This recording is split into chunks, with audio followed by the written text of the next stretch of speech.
दरवर्षी चैत्र महिन्याच्या शुक्ल पक्षाच्या पौर्णिमेला बजरंगबली हनुमानाची जयंती साजरी केली जाते।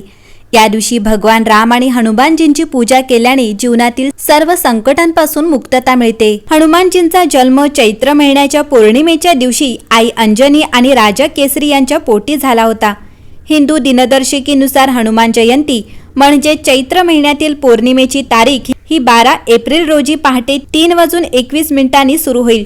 तसेच तारीख दुसऱ्या दिवशी 13 एप्रिल रोजी सकाळी 5:51 संपणार आहे।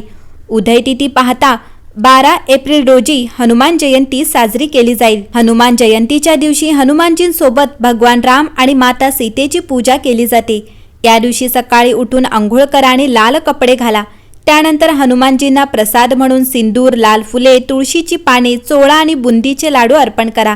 त्यानंतर मंत्रांचा जप करा। त्यानंतर हनुमान चालीसा आणि सुंदरकांड यांचे पठण करा।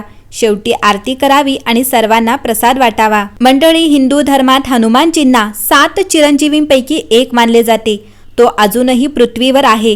धार्मिक श्रद्धेनुसार हनुमान जयंतीच्या दिवशी योग्य विधीने पूजा केल्याने व्यक्तीला हनुमानजींचा आशीर्वाद मिळतो, ज्यामुळे त्याच्या जीवनातील सर्व दुःख आणि संकटे दूर होतात। या दिवशी पूजेदरम्यान त्यांना फुले, हार, सिंदूर, बुंदी किंवा बेसनाचे लाडू, तुळशीची पाने अर्पण केल्यास ते प्रसन्न होतात।